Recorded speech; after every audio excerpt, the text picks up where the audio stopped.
Kasunod nito ay ang pagbukas muli ng mga ilaw. Pasensya na, hindi ko narinig ang sinasabi mo kanina, Mr. C. Pwedeng pakiulit? Wika ni Zeus habang isinasara ang kotse. Halos lahat ng naroon ay ibinaling din ang kanilang tingin kay Ken na para bang anumang segundo ay lalamunin siya ng buhay ng mga ito. Dahilan para mapalitan ng kabang galit na nararamdaman ni Ken. I said, sa tingin namin ay kailangan mo nang lumuhod at humalik sa paa ni Mr. Lawrence. Putol ni Yana sa sasabihin ni Ken. You lost, Mr. C.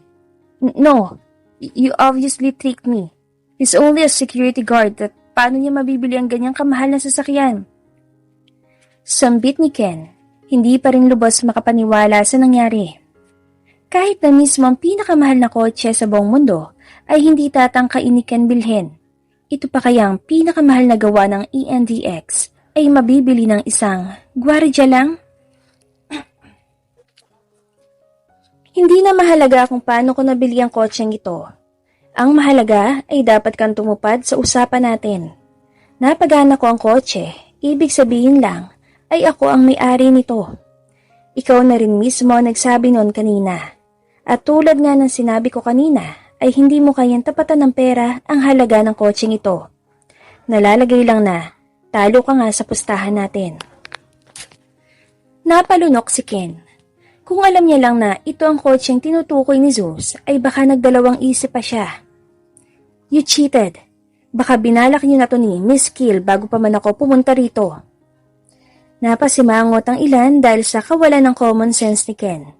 O baka sinasadya niya lang talaga upang makalusot sa kanilang pustahan.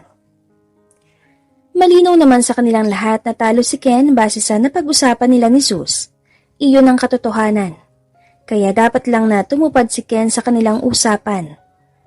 Paano namin malalaman na pupunta ka rito, Mr. C, para manggulo? Kung totoo ngang lalaki ka, gagawin mo na ang parusa mo. Also, don't forget na simula ngayon ay titigilan mo na rin akong guluhin. Sambit ni Yana. Lahat ng nakikiusisa ay sumang-ayon sa sinabi ni Yana. Napakuyom ang kamao ni Ken dahil sa galit. Umulit pa sa kanyang isip ang sinabi niya kanina na kapag napagana ni Zeus ang kotse, ay tatanggapin niya ang pagkatalo niya. Nasabi niya lang yon dahil ang buong paniniwala niya ay hindi mapapagana ni Zeus ang kotse at iniisip niya na baka nagpapanggap lang si Zeus para takutin siya. Ha? Sa tingin niyo ay mapapalood niyo ako? I will never ever kneel down in front of lowly people like you.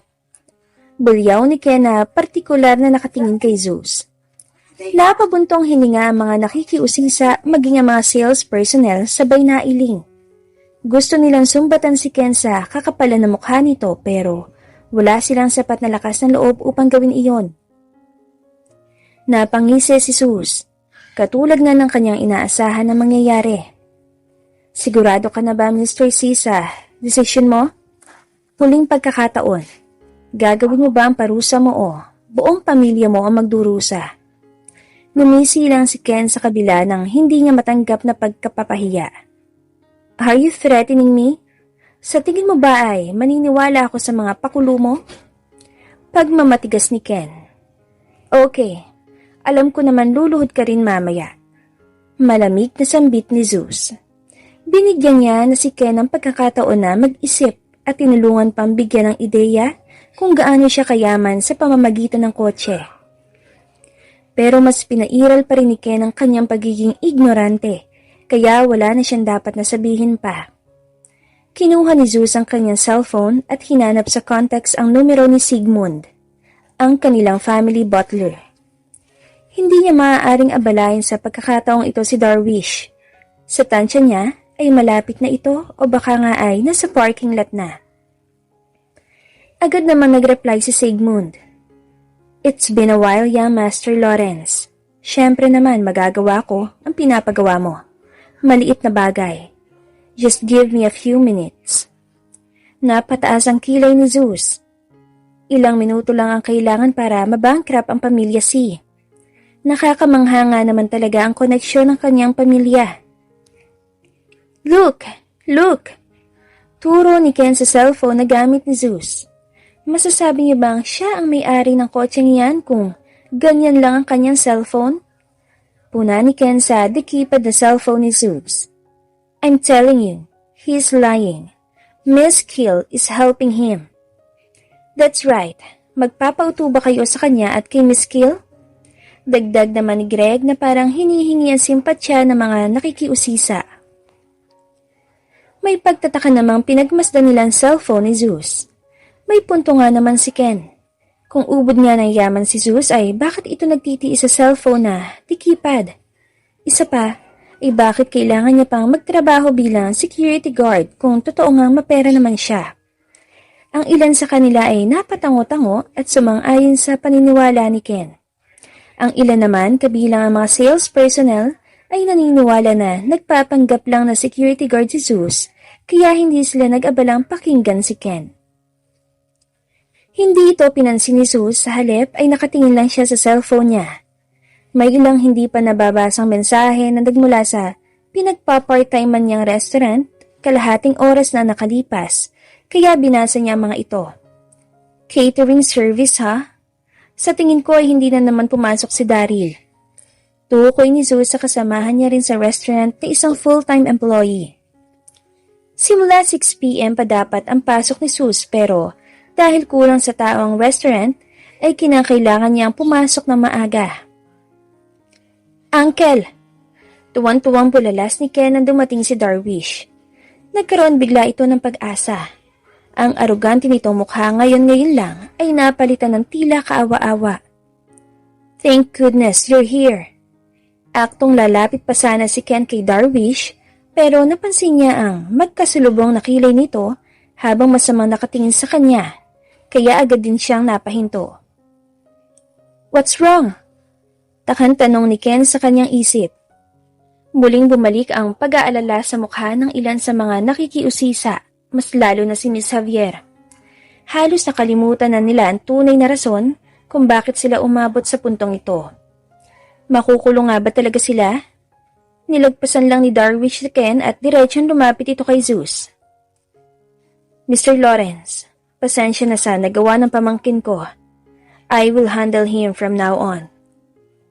Ano? Napakurap-kurap pa ang mga mata ng mga nakikiusisa, maging ang mga sales personnel habang nakaawang ang mga bibig nito. Did Mr. Soriano apologize to this guard just now? What on earth is going on? Ang mas lalong nagulat sa sitwasyon ay si Ken. Uncle, anong ginagawa mo? Bakit ka humihingi ng paumanhin sa gwaridyang yan? Mr. Soriano, you shut up morons. Your awful behavior and ignorance will lead you to a miserable life. Pinagsabihan na kita noon pa man. Galit na pasigaw ni Darwish kay Ken. Parehas na napatikom ng bibig si Ken at Greg. Habang sakay ng elevator kanina lang ay nakatanggap si Darwish ng mensahe mula sa DC, International Group, patungkol sa pagpapabagsak at pagtanggal ng pangalawa sa pinakamayamang pamilya sa Quezon sa listahan ng top 5 wealthiest families in Quezon. Tila ng lambot ang tuhod ni Darwish na mabasa ang mensaheng iyon, lalo pat pamilya ng kanyang asawa pinag-uusapan. Isang bagay lang ang maaaring maging dahilan ng pangyayaring yon. Marahil ay parehong dahilan kung bakit nandito siya ngayon sa Quezon Branch.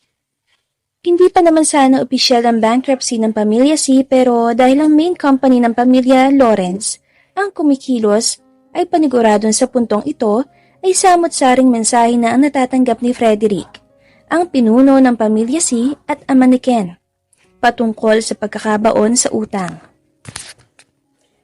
Nagugulong minahang pinagmasdan lamang ni Ken si Darwish.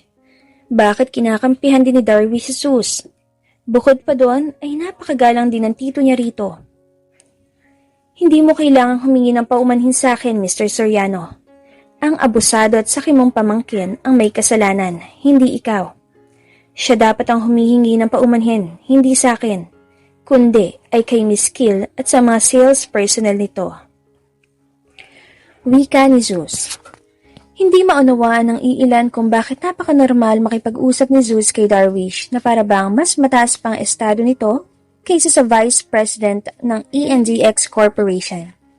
Habang ang ilan naman sa kanila ay napatunayan na totoo nga ang kanilang hinala na nagpapanggap lang si Zeus bilang gwardya.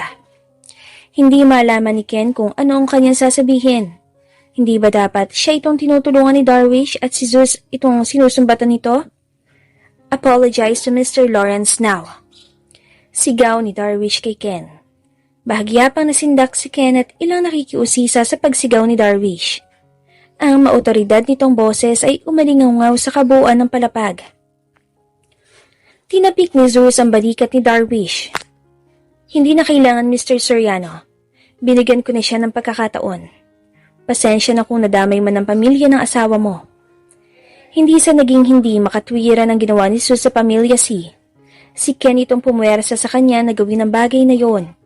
Hanggat may kapangyarihang pinanghahawakan si Ken, ay ganito at ganito lang ang gagawin nito, hindi lang kay Yana. Kung hindi, maging na rin sa iba pang kababaihan.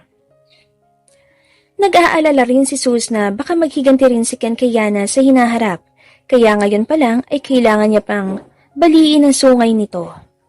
Plano niya pa rin namang ibalik ang kalahati ng yaman ng pamilya Si kung itatakwil nila bilang anak si Ken. Kahit papaano ay magsisilbi ring leksyon ito sa pamilya Si kung paano nila pinalaki at hinayaang lumaki si Ken ng walang disiplina. Pero kung may ibang paraan pa ang pamilya Si para patigilin ang kahibangan ni Ken, kapalit ng panunumbalik ng kanilang yaman, ay nasa sa kanya na iyon kung aaprobahan niya ba. Nagtataka ang lahat sa sinabi ni Zeus kay Darwish. Sa punto namang iyon ay tumunog ang cellphone ni Ken, kasunod nito ay ang umiiyak na boses ni Mrs. C habang kausap si Ken.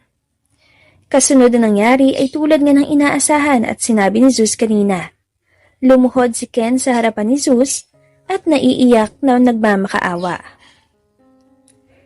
Pagkatapos ng kaguluhan na ganap sa ENGX at pagkatapos maihibili ni Zeus kay Darwish ang lahat ng dapat asikasuhin, ay napagdesisyonan niyang magtungo agad ng restaurant kung saan siya nagpa-part-time job.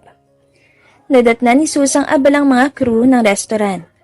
Halos lahat ng naroon ay nagkakanda-ugaga na at nakapokus lang sa ginagawa na kahit na mismo ang kanyang pagdating ay hindi nila napansin. Mabilis naman agad na tumulong si Zeus sa paghahakot ng mga gamit papunta sa service truck nang makita niya ang sitwasyon. Saan tayo magka-catering service? Tanong ni Zeus sa kasamahan nitong katulong niya na nagbubuhat ng folding table. Hindi ka pa pala na-inform? Sa bahay ng pamilya Alanis. Tugon nito. Napataas ang kilay ni Zeus. Hindi man siya pamilyar sa pamilya Alanis ay pamilyar naman siya sa pangalang Joey Alanis na manager ng Laurentier Restaurant. Kamag-anak ba ng pamilya Alanis si Joey? Bakit anong meron? Muling tanong ni Zeus. Yun ang hindi ko rin alam. Basta ang alam ko lang ay minamadali na tayo ni Ma'am Divina. Bago mag-alas 6 ay dapat na ihanda na natin ang lahat ng pagkain sa venue. Nagtatakang napakunot ang noo ni Zeus. Sa loob ng mahigit isang taon na pagpa-part-time niya rito sa restaurant, ay ngayon lang yata sila naapuran ng ganito sa pakikipag-catering. Sa pagkakakilala niya rin kay Divina, ang manager ng restaurant, ay laging isna sa alang-alang nito ang oras na ilalaan sa kanilang preparasyon upang hindi umabot sa katulad ng ganito ang sitwasyon. Kung nakita mo lang kung gaano kainis si Ma'am Divina, mabuti na lang at nakapunta ka kaagad dahil absent na naman si Daryl. Wala raw kasing magbabantay sa kanyang nanay na nasa ospital. Sambit pa ng kanyang kasamahan. Tumango-tango lang si Zeus. Katulad nga ng kanyang hula ay si Daryl na naman ang absent.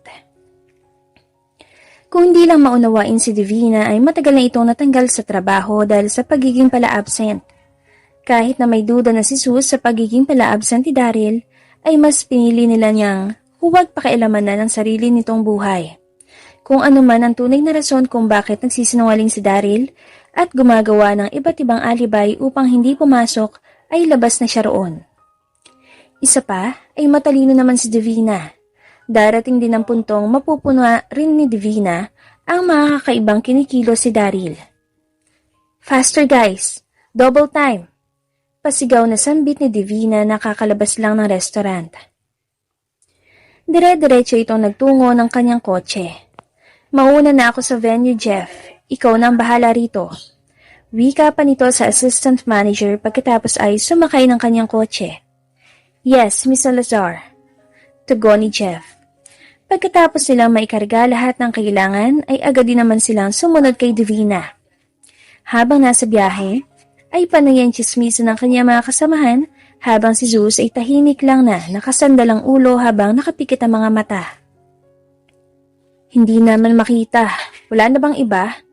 Tanong ng isang kasama ni Zeus habang pinagmamasdan ng litrato sa cellphone na ipinapakita ng isa pa nilang kasamahan. Sinubukan ko na mag-search kung may iba pang pictures pero ito lang talaga nag-iisang kuhang litrato sa nangyari kanina. Wika naman ang may hawak ng cellphone.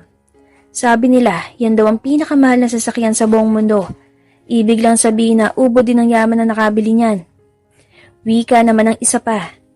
Agad na iminulat ni Zeus ang kanyang mga mata at ibinaling sa tatlo ang kanyang tingin. Kumabog ng bahagya ang kanyang dibdib na mapagtanto kung ano ang kanilang pinag-uusapan. Inutusan niya si Darwish na kumpiskahin lahat ng cellphone ng mga taong naroon kanina sa pinangyarihan ng gulo upang burahin lahat ng ebidensya na maaaring magtukoy sa kanyang pagkakakilanlan. Inutusan niya rin si Darwish na balaan silang huwag ikakalat ang tungkol sa nangyari kapalit ng kapakanan ng kani-kanilang pamilya. Pwede ko bang makita? Pakiusap ni Sue sa kasamahang may-ari ng cellphone. Hindi na niya hinintay na pumayag ito, sa halip ay hinablot niya ang cellphone sa kamay nito. Nakahinga ng maluwag si Zeus na makitang hindi hagip na litrato ang parte kung saan ay nakasakay siya sa loob ng kotse kahit na i-zoom pa ang litrato. Nakapokus lang yun sa kotse. Dahil na rin sa anggulo ng kamera ay tanging bahagi lang ng balikat niyang hagip. Pero nagtataka pa rin siya sa kanyang isip kung bakit may nakalusot pa ring litrato. Ayaw niyang mailabas sa publiko ang nangyari kanina sa ENDX, kaya alam naman siguro ni Darwish na napaka-importante ng bagay na yun sa kanya, kaya hindi naman siguro ito papalpak sa kanyang ipinapagawa. Ibinalik niya ang cellphone sa kanyang kasamahan. Maaari ko bang malaman kung saan nagmula ang litratong yan? Tanong niya rito. Nagtataka munang pinagmasdan siya ng kanyang kasamahan bago tumugon. Trending ang litratong ito ngayon, hindi lang dito sa Pinas, kundi maging sa ibang bansa. Nakita ko lang din ito sa post sa Facebook kaya isinave ko. Napatitig si Sue sa sahig. Hindi siya partikular na nakatingin sa sahig kundi ay nabalot ng pagtataka ang kanyang isip.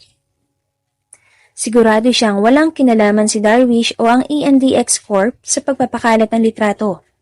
Kung sino man ang nag-upload ng litrato sa internet, ay sigurado si Zeus na may malalim itong intensyon at marahil mayroon ding kakayahan na katulad ng kanyang pamilya. Una sa lahat, bukod sa hindi nito alintana ang kanyang babala, ay nagawa nitong mailusot ang litrato at may upload sa internet. Hanggang ngayon, ay hindi pa rin ito nabubura nang ibig lang sabihin ay maging si Darwish ay nahihirapang alamin kung kanino at saan ito nanggaling.